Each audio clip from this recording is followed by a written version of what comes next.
Hey, good morning everyone, and happy Wednesday. It's a hump day for those of us that are keeping track of what day of the week it is, and happy April 1st.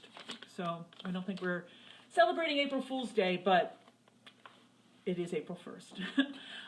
Today we're going to talk about poetry, and this is something that Dr. Caroline Musselwhite kind of taught me about, and I have been very passionate about it ever since because it's an absolute wonderful way for our students to express themselves. And oftentimes they don't have that opportunity to freely talk about what they want to talk about, but it's got a little bit of structure. So you're kind of teaching them to be imaginative and creative. And the lovely thing about poetry is there's no right or wrong answers.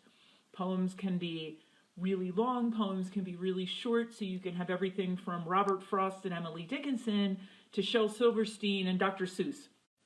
So the Language Lab has a wonderful array of different poetry templates that you can use, and you can use these a variety of different ways. If you have a high-end communication device, a dedicated communication device that has the ability to do computer emulation, all you need is a USB cable or a Bluetooth connector, and the student's device can become the keyboard. It's just an alternative keyboard, and so when you plug that in and get it all set up, the computer will recognize the device as an alternative keyboard. So that can be very motivating for some of our students to be able to kind of use their icon sequences and it comes up as text on the computer. It's really kind of cool.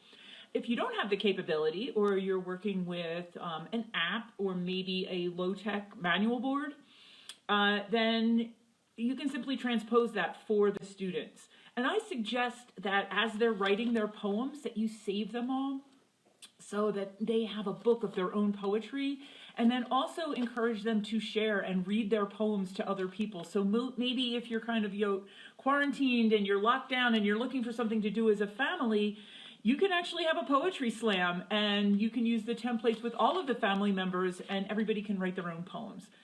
So, and then share them. So that's the whole purpose. But allowing the student to share their poetry will give them the opportunity again to practice those words again and again and again. And it's kind of motivating to be able to share your thoughts and feelings with other people. It's kind of cool.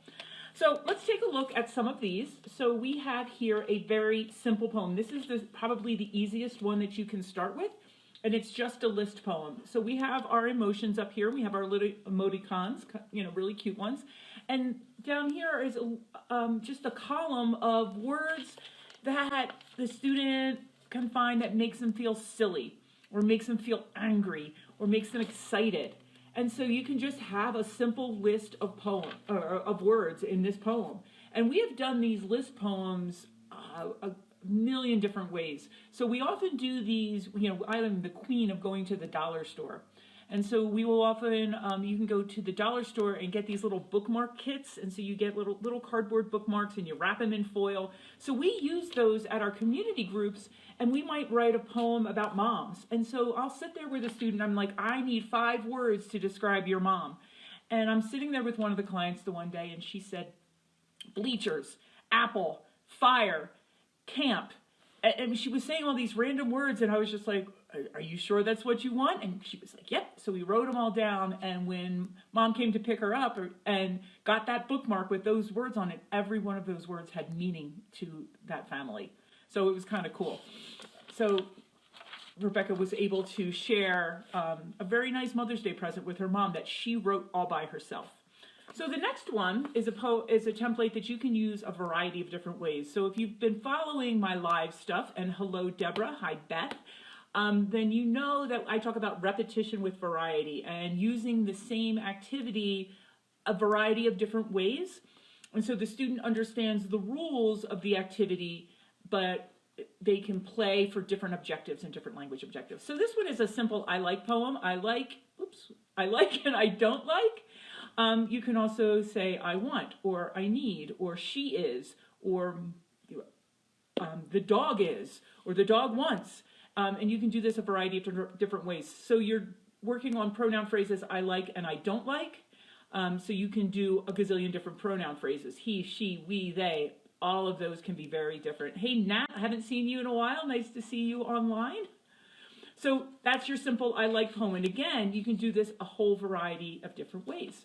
And then building on that, we have our Mom Is poem. So as we are coming up to the spring, we have Mother's Day and Father's Day that's coming up. So this is a great template that you can use with your students, that they can, again, you do that Mom Is poem. So instead of a list poem that I talked about, this one is specifically about Mom Is and Mom Is Not. All right, and again, you're going to be pleasantly surprised when you see the words that your student comes up with, because they're writing about something that they care about. And sometimes it's not always going to make sense to us, but it will make sense to Mom. All right, and usually they're dead on and they're fabulous. All right, another very simple template that we have on the lab is a simple color poem. So red is, what does red represent to you? So red could be something concrete like an apple, but red might also mean angry, or red might mean, siren, because you hear the fire truck and you see a red fire truck. I mean, it could be anything. So we have some simple color poems on the lab then that you can talk about red and yellow. And again, you can change this a million different ways. So you could say the rainbow is, what is a rainbow? Or you could, it's just unlimited, the activities that you can come up with simple poetry templates, okay? The next one is going to be a little bit more complex, and this is a cinquain. And so now we can introduce kind of some grammatical categories to our students. So we can talk about describing words, which are called adjectives, and we can talk about action words, which are verbs, and then we can probably model and talk about how to write a complete sentence. So a cinquain poem can be written about absolutely anything. So we have done this with groups of kids where we did chocolate, or we did bugs, or we did, absolutely anything that you can think of could be a topic. So the way that it works is you pick your topic word, and then you might choose that word, or maybe the student has something that they really want to write about, okay? And then you talk about two words that describe that. So if I was talking about chocolate, I would say yummy and sweet. And if I was talking about verbs, I might say eat, share, drop. Because I have a dog and he'd probably eat it, which is not good for him, but And then a sentence, I love chocolate. And then another word that could be a synonym or an example of chocolate. So I might say Reese's or Hershey Kiss or something like that. So a really fun poem that you can do a variety of different ways. Now the next poem is this is a hope poem, and it's talking about your senses. So we've got, if hope was a sound, it would sound like what? Now hope is kind of abstract, and this is a fun one that you can do. Hey, Deanna, and you're going to know all of this stuff, Deanna, because we've done this together. So Deanna is here. Hi. So this can be done really, the first time you do it, it's great to do it with a group of people, and everybody can contribute, and you can vote on your favorite one that you want to include in the poem, and then we all read that poem together. And then once you kind of model it and show an example of it, then the student can kind of do one on their own. But you can also change this around. So we have done this, we did this at camp one year, and it was campus. So if camp was a sound, what would it sound like? And, all the kids could think of all the things that they heard at camp. And if it was a color, what would it look like? And they could think of all the colors that they saw. So this is a really fun template. Again, you can use a variety of different ways. Again, that repetition with variety. And guys, it's funny, like you should not be touching your face, apparently, with this COVID stuff, but when you're on camera like this, that's all of a sudden when your nose starts itching. So it's just how it is, right? And Deanna's saying the camp is always smelly. Well, you know what? Not in my cabin, because my campers took a shower. All right, finally, our last template is going to be a little bit more complex, and this is a Diamante. So it's kind of going to be in the shape of a diamond. So this one is a little bit more detailed, so maybe not start with this one, but we could actually, again, do this as a group together and model for what this would look like so the student can participate, and then they can do one on their own. But this is just like that cinquain, only it's a little bit more complex. So we have our topic, we have adjectives, then we have verbs, then we have nouns, and then back to verbs and back to adjectives. So you're finding a lot of different words. So this one, again, do it as a group, and then the students can do that individually after you kind of model for them some of the possibilities and where to find the words on their talker.